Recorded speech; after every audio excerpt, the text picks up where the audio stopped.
Hello friends, कैसे हो। आज का हमारा टॉपिक है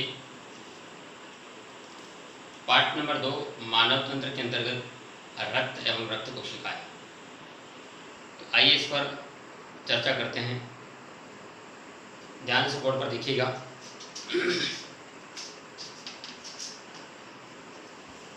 पहला है रक्त। रक्त को अंग्रेजी में कहते हैं ब्लड। रक्त की अपन बात करें तो यह तरल संयोजी उत्तक होता है। बहुत इंपॉर्टेंट लाइन है ये, तरल संयोजी उत्तक होता है। रक्त क्या होता है? तरल संयोजी उत्तक होता है। रक्त के बारे में अपन बात करें तो हमारे शरीर में 5 लीटर होता है। 5 लीटर होता है। रक्त के बारे में और हम विस्तार से पढ़े तो मानव में रक्त का निर्माण लाल अस्थि मज्जा में होता है। क्या होता है? लाल अस्थि मज्जा, जिसको रेड बोन मेरो के नाम से भी जाना जाता है। Red bone marrow. और यदि भ्रूणावस्था की बात करें, छोटे बच्चों में भ्रूणावस्था की बात करें तो भ्रूणावस्था में रक्त का निर्माण प्लीहा के अंदर होता है। प्लीहा में होता है। रक्त के पीएच का मान हम देखें तो रक्त का पीएच होता है 7.4 पीएच इसका होता है, जो हल्का क्षारीय होता है। इसका पीएच कैसा होता है? क्षारीय, हल्का क्षारीय होता है। रक्त के बारे में और हम आगे देखें, रक्त के 2 भाग होते हैं। एक जो भाग होता है उसको कहते हैं प्लाज्मा, और दूसरा जो होता है उसको कहते हैं ठोस। प्लाज्मा भाग जो होता है इसको द्रव वाला भाग भी कहते हैं। द्रव भाग भी कहते हैं। और ये जो होता है रक्त का 55% भाग होता है। ठोस भाग की बात करें तो इसको कोशिका का भाग भी कहते हैं। और इसकी प्रतिशत की बात करें तो ये लगभग 45% के आसपास होता है। और आगे हम देखते हैं रक्त के बारे में।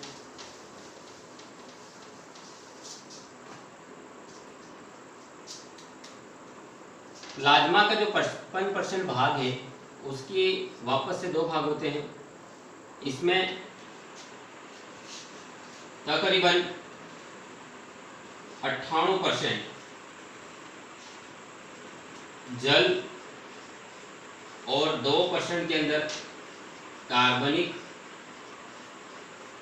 व अकार्बनिक भाग होता है।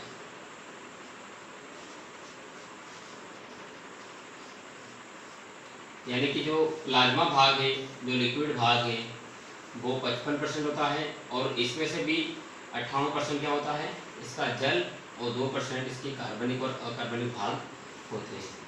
और हम कोशिका वाला भाग जो 45% होता है उसकी बात करें तो इसके अंतर्गत 3 प्रकार की कोशिकाएं होती है।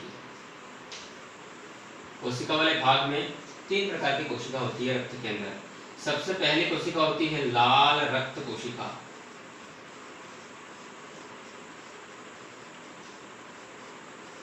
जिसको शॉर्ट में कहते हैं RBC। दूसरी जो कोशिका होती है उसे कहते हैं श्वेत रक्त कोशिका।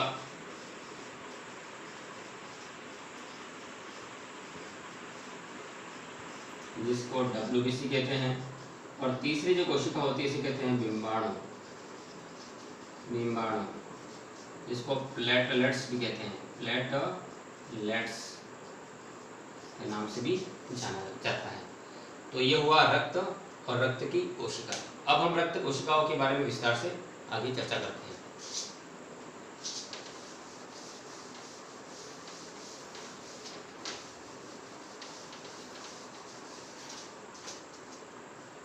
जैसा कि मैंने आपको बताया, रक्त कोशिका जो होती है वो 3 प्रकार की होती है। सबसे पहले प्रकार की है, उसका नाम है लाल रक्त कोशिका।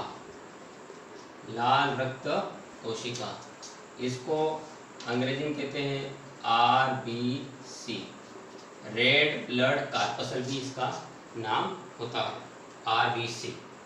इसके बारे में हम चर्चा करें, RBC की बात करें तो इसमें हीमोग्लोबिन पाया जाता है। हीमोग्लोबिन प्रोटीन होती है।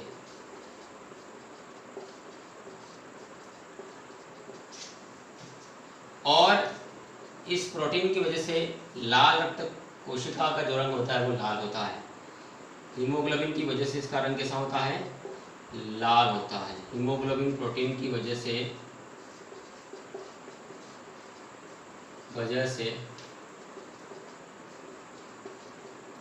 इसका रंग लाल होता है। दूसरी हम बात करें, लाल रक्त कोशिका जो है, इसको इरिथ्रोसाइट के नाम से भी जाना जाता है। इसे इरिथ्रोसाइट भी कहते हैं। इंपॉर्टेंट है, इसे क्या कहते हैं? इरिथ्रोसाइट भी कहते हैं। यदि इनके जीवन काल की हम बात करें तो इसका जीवन काल जो होता है वो 120 दिन का होता है। जीवन काल 120 दिन का होता है। लाल रक्त कणिकाओं का या लाल रक्त कोशिकाओं का जीवन काल कितना होता है? 120 दिन का होता है। और एक और इसके बारे में हम चर्चा करें तो लाल रक्त जो कोशिका होती है ये केंद्रक विहीन होती है।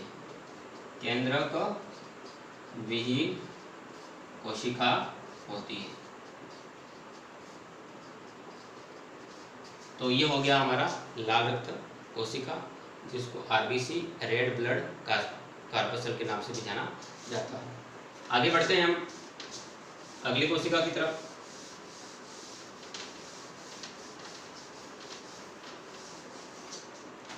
अगली जो कोशिका होती है उसे हम कहते हैं श्वेत रक्त कोशिका। श्वेत रक्त कोशिका, इसका शॉर्ट में नाम होता है WBC। और WBC के फुल फॉर्म में बात करें तो व्हाइट ब्लड कार्पसल के नाम से भी इसको जाना जाता है। श्वेत रक्त कोशिका की हम बात करें तो श्वेत रक्त कोशिका जो होती है वो 2 प्रकार की होती है। श्वेत रक्त कोशिका जो होती है वो 2 प्रकार की होती है। एक तो कणिका युक्त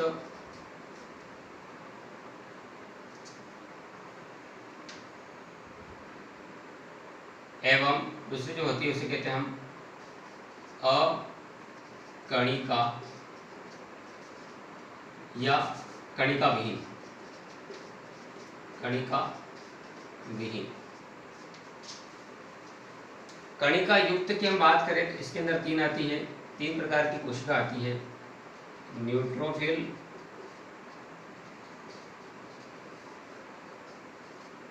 इओसिनोफिल और तीसरी होती है बेसोफिल। और कणिका विहीन की हम बात करें तो इसके अंतर्गत 2 प्रकार की कोशिका आती है,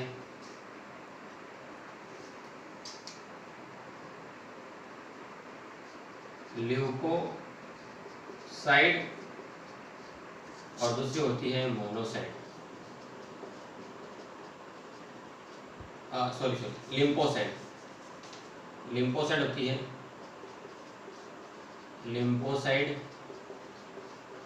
और दूसरी होती है मोनोसाइट। लिम्फोसाइट वापस से 3 प्रकार की होती है। ए लिम्फोसाइट,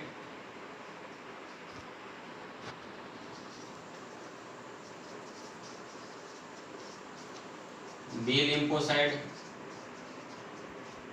और तीसरी होती है मारक कोशिका।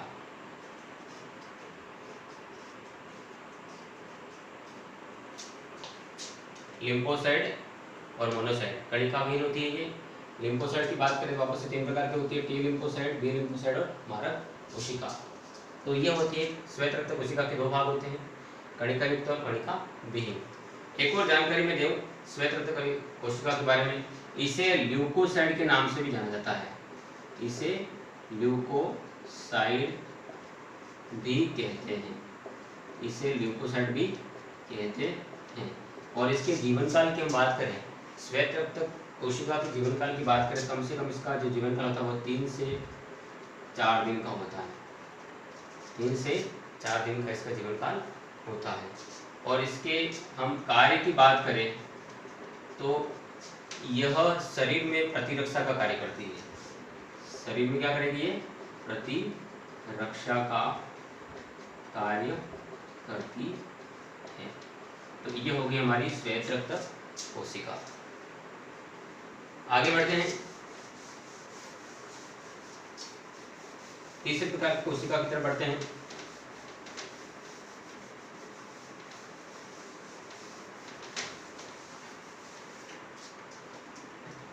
वो है डिम्बाणु।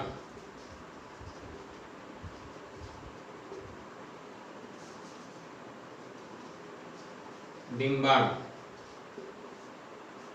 तीसरी प्रकार की जो रक्त कोशिका होती है उसका नाम है डिम्बाणु। इसको अंग्रेजी में प्लेटलेट्स के नाम से भी जाना जाता है। इसका एक और नाम होता है, इसको थ्रोम्बोसाइट कहते हैं, थ्रोम्बोसाइट भी कहते हैं।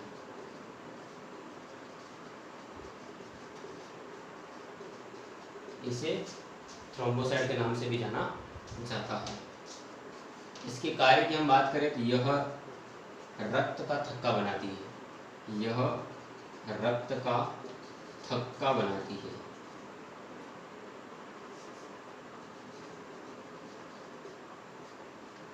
रक्त का थक्का बनाने का कार्य करती है। और डिम्बाणु, जिसको हम प्लेटलेट्स के नाम से भी जानते हैं। और डिम्बाणु की हम बात करें, इसका जीवन काल की बात करें तो इसका जो जीवन काल होता है वो 10 दिन का होता है। इसका जीवन काल 10 दिन का होता है। तो ये हुई हमारे रक्त और रक्त कोशिकाओं के बारे में सामान्य जानकारी। अब हम रक्त के कार्य के बारे में आगे पढ़ते हैं। देखिए आपको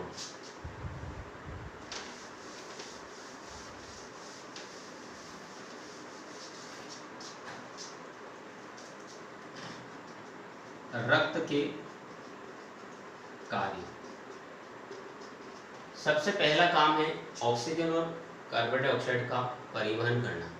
रक्त का सबसे पहला कार्य क्या होता है? O2 एवं CO2 का शरीर में आदान प्रदान करना। पहला कार्य क्या हो गया? रक्त के अंदर ही क्या काम करे? रक्त का कार्य, पहला कार्य क्या हो गया? ऑक्सीजन और CO2 का शरीर के अंदर आदान प्रदान करना। दूसरा है शरीर में pH का नियंत्रण करना।